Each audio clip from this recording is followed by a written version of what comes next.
Hi friends, मेरा नाम सौरभ छाबड़ा है and welcome to my YouTube channel. आज मैं SNAT पोर्ट एग्जॉस्शन और यूसेज ऑफ NAT गेटवे के बारे में बताऊंगा और आपको बड़ा मजा आने वाला है। तो let's just get started. By default हमारा जो भी इंटरनेट से कनेक्शन होता है from a virtual machine, it's by default हम कनेक्ट कर पा सकते हैं, चाहे वो लिनक्स की मशीन हो, चाहे वो विंडोज की मशीन हो। हम किसी भी वर्चुअल मशीन से डायरेक्टली इंटरनेट से कनेक्ट कर पाते हैं। Going forward from September 2025 it will not happen by default. Any new virtual machine has to have some sort of a solution. कुछ ना कुछ करना पड़ेगा आपको इंटरनेट से कनेक्ट करने के लिए। बाय डिफॉल्ट कोई भी वर्चुअल मशीन डायरेक्टली इंटरनेट से कनेक्ट नहीं कर सकती। इंटरनेट से क्यों कनेक्ट करते हैं? For patching, for other application connectivity हम इंटरनेट से कनेक्ट करते हैं, राइट? तो उसके लिए भी हमें कुछ ना कुछ करना पड़ेगा। तो सबसे पहला एग्जांपल हम क्या कर सकते हैं, डायरेक्टली पब्लिक आईपी उसका अटैच कर सकते हैं वीएम के साथ, तो वो इंटरनेट से कनेक्ट कर पाएगा। But that is not advisable, क्योंकि पब्लिक आईपी से जैसे ही हमने कनेक्ट किया तो वो इतना सिक्योर नहीं होता है। People from the internet would be able to understand कि भैया ये वीएम जो है डायरेक्टली अटैच है पब्लिक आईपी से, तो बहुत ज्यादा अटैक पड़ सकते हैं। तो इसलिए हम एडवाइस भी नहीं करते अपने प्रोडक्शन एनवायरनमेंट में कभी भी पब्लिक आईपी लगाने के लिए किसी भी वीएम को। हम लोड बैलेंसर्स यूज करते हैं, राइट? तो the next option is to use load balancers. जब भी आप लोड बैलेंसर को यूज करके इंटरनेट से कनेक्टिविटी करते हो तो आपकी डायरेक्टली जो वीएम है उसके साथ वो आईपी अटैच नहीं होता, वो IP as a front end IP होता है लोड बैलेंसर के साथ अटैच्ड। और जो इंटरनेट है वो आपका पब्लिक आईपी देख रहा होता है, राइट? लेकिन अब जब भी आप पब्लिक आईपी से कनेक्ट करते हो तो ऑब्वियसली मल्टीपल वीएम्स हो सकते हैं उसके पीछे, और मल्टीपल वीएम्स एक ही वेबसाइट पे लॉगिन करने की कोशिश कर रहे होते हैं। तो उस कनेक्शन को वापस रिटर्न ट्रैफिक आने के लिए, to understand how it is connected, एक पोर्ट असाइन होता है हर बार कनेक्टिविटी के लिए कि ये पब्लिक आईपी यूज करके इस पोर्ट पे ये कनेक्टिविटी आ रही है। दूसरा वीएम इसी पब्लिक आईपी को, सेम पब्लिक आईपी को यूज करके दूसरा पोर्ट यूज करेगा। ये सारे आउटबाउंड रूल्स होते हैं, लेकिन जो पोर्ट्स होते हैं वो डिसाइड बाय ऑटोमेटिक होते हैं, ठीक है? नेक्स्ट जो हम बोल रहे हैं एसनैट पोर्ट। जब हमारा सोर्स पोर्ट यूज करके हम किसी वीएम के नेटवर्क एड्रेस को चेंज करके उसको एक पब्लिक आईपी देते हैं, तो उसको एसनैट पोर्ट नेटिंग कहते हैं, एसनैट पोर्ट कहते हैं। तो इसका होता ही है कि जब हम ट्रांसलेट करते हैं आपका private IP to public IP, क्योंकि आपके इंटरनेट में आपको प्राइवेट आईपी नहीं दिख रहा, आपके इंटरनेट में आपको पब्लिक आईपी दिख रहा है जब आप कनेक्ट कर रहे हो। तो उस चीज को हम एसनैट पोर्ट कहते हैं, क्योंकि वो एक पोर्ट एसोसिएट करता है आपके पब्लिक आईपी से, और मल्टीपल इंटरनल डिवाइसेस आपके कनेक्ट कर सकते हैं उस पब्लिक आईपी से, right? So that is what we call SNAT port. अब हम एक तरीका ये भी हो सकता है कि हम डायरेक्टली NAT गेटवे उस सबनेट में लगा दें। अगर हम NAT गेटवे सबनेट पे लगाते हैं तो जितनी भी पब्लिक आईपी होंगी NAT गेटवे के अंदर, जो कि हम set of public IPs attach कर सकते हैं, फॉर एग्जांपल 16 और something, but that what we होता है नेटवर्क पब्लिक आईपी प्रीफिक्स। तो जितने भी पब्लिक आईपी हैं वो NAT गेटवे के पब्लिक आईपी होते हैं, और वो किसी सबनेट में हम लगा सकते हैं NAT गेटवे, और वो जो भी हमारे वीएम्स हैं वो पब्लिक आईपी यूज करके इंटरनेट से कनेक्ट करते हैं। तो that is how this should be done in future.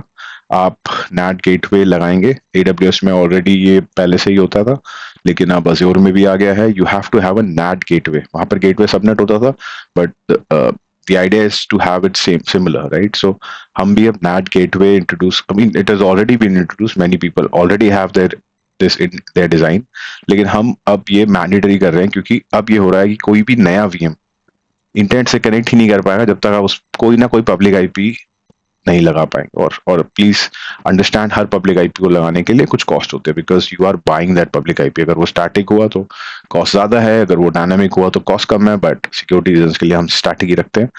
But that would be like आपने एक प्रीफिक्स दे दिया, कोई सीआईडी या रेंज दे दी, तो वो वाले पब्लिक आईपी की रेंज के अंदर से कोई भी पब्लिक आईपी यूज करके, कोई भी पोर्ट यूज करके आपका वीएम कनेक्ट करेगा इंटरनेट से। अब होता ही है कि आपने इतने सारे वीएम एक साथ कनेक्ट कर रहे होते हैं उसी आईपी के साथ, मल्टीपल पोर्ट्स, तो हमारे पोर्ट्स भी कम पड़ जाते हैं। तो जब पोर्ट्स कम पड़ जाते हैं उसको हम बोलते हैं एसनैट पोर्ट एग्जॉस्शन। तो वो तभी आता है जब आप के पोर्ट्स कम पड़ जाते हैं, जब आप यूज कर रहे हो उन पोर्ट्स को कनेक्टिविटी फॉर द इंटरनेट। इस चीज को ओवरकम करने के लिए हम नैट गेटवे यूज कर रहे हैं। अब नैट गेटवे के बेनिफिट्स क्या है? नैट गेटवे के one of the benefits is कि इसके अंदर 64,512 एसनैट पोर्ट्स होते हैं, एक पर पब्लिक आईपी, और आपके पास 16 पब्लिक आईपी हैं। तो you can multiply and you can just imagine the number of SNAT ports जो आप यूज कर सकते हैं। आप फायरवॉल की आईपी भी यूज करते हैं, बट लेकिन फायरवॉल की हर एक आईपी के साथ सिर्फ 2,500 2,496 एसनैट पोर्ट ही यूज होते हैं पर आईपी पर वर्चुअल मशीन। तो हम यही एडवाइस करते हैं कि आप नैट गेटवे ही करो। जब नैट गेटवे के भी पोर्ट्स एग्जॉस्ट हो रहे हैं तो अगर हम फायरवॉल यूज करेंगे तो ऑब्वियसली उसके पोर्ट एग्जॉस्ट हो जाएंगे। तो इसलिए हम बेटर यही करते हैं कि हम नैट गेटवे यूज करें। अब पोर्ट एग्जॉस्शन को रोकने के लिए हम क्या कर सकते हैं? हम यही कर सकते हैं कि हम उसमें मॉनिटरिंग सेटअप करें। मॉनिटरिंग सेटअप करें तो हम ये देख सकें कि हमारी जो पोर्ट एग्जॉस्शन है वो हो रही है कि नहीं हो रही है। अगर नहीं हो रही है तो दैट्स फाइन, अगर हो रही है तो हम और पब्लिक आईपी उसमें अटैच कर सकते हैं।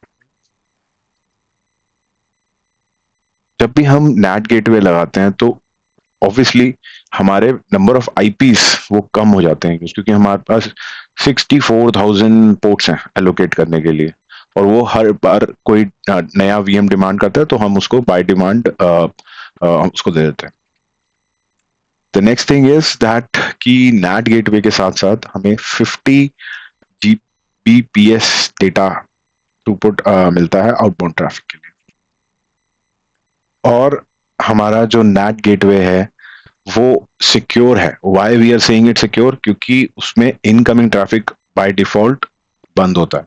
तो अगर आपको ट्रैफिक वापस आना है तो it will not come via the same ports, same public IP. वो जब इनबाउंड ऑलरेडी बंद है तो अगर सोर्स यहाँ से है, मतलब अज्योर से सोर्स है, तो ट्रैफिक आएगा। बट अगर सोर्स अज्योर नहीं है तो कोई भी इनबाउंड ट्रैफिक नहीं आएगा। अगर वो जनरेटेड हुआ है बाहर से तो उस पब्लिक आईपी को बाय डिफॉल्ट नहीं आ पाएगा। So by default it's close. The other thing जो कि मैं सबको एडवाइस करूंगा is to have the NAT gateway inside the firewall subnet itself. और इसका आर्किटेक्चर डायग्राम मैं से आपको समझाने की कोशिश करता हूँ। जैसे आपने मेरा पिछला वीडियो देखा होगा, उसमें हब एंड स्पोक मॉडल है, तो it is the same model, but मैंने इसमें कुछ 3 चीजें ऐड करी हैं, which is one is NAT gateway जो कि हमारा फायरवॉल सबनेट के अंदर आया है, there is a public IP, और उसके बाद हमारा इंटरनेट। तो इसका मतलब ये कि अगर हमारा स्पोक के अंदर कोई वर्चुअल मशीन हुआ, इस सबनेट के अंदर अगर नैट गेटवे नहीं लगा, या तो हम इस सबनेट के अंदर ही नैट गेटवे लगा दें तो उसके साथ पब्लिक आईपी होगी और फिर इंटरनेट में चले जाएगा।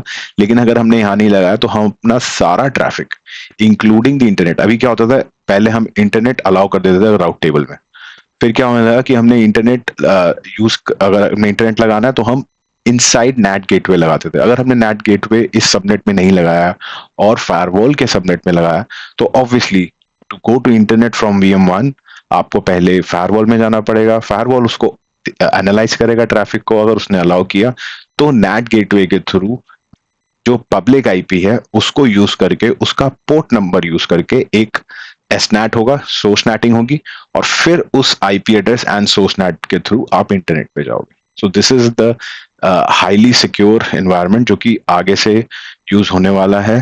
एंड जैसे कि हमने एक डेडलाइन बना दी है सितंबर 2025, तो जो भी नए वीएम्स होंगे उनका यही आर्किटेक्चर होने वाला है। ऑब्वियसली जब ये नए वीएम के लिए हम आर्किटेक्चर सेटअप करेंगे तो पुराने वीएम भी ऑब्वियसली कम इनटू लाइन पे, तो लेकिन फिर भी वो थोड़े टाइम तक ही अलाउ होंगे। इवेंचुअली समडे और द अदर माइक्रोसॉफ्ट ये प्लान करेगा कि पुराने वीएम्स को भी स्टॉप कर दे, बट अभी के लिए सिर्फ नए वीएम्स के लिए हमने स्टॉप किया। तो आप इस आर्किटेक्चर को समझिए कि कैसे हम इंटरनेट में जाएंगे, और प्लीज इसको इम्प्लीमेंट कीजिए as soon as possible, because हम बाद में जब इसको करेंगे तो इट वुड बी डिफिकल्ट। तो पहले ही कर लें, डेव एनवायरनमेंट में समझें कि कैसे काम करेगा, कैसे हम अपने वर्चुअल मशीन को कनेक्ट कर पाएंगे इंटरनेट से। सो आपके लिए आप this is the thing that you have to think and decide. ठीक है, thank you very much for watching this video, and please do like, share and comment, and subscribe to my YouTube channel. दूसरों बंदों को दिखाइए ताकि मेरा channel थोड़ा सा और ग्रो करे। Thank you very much.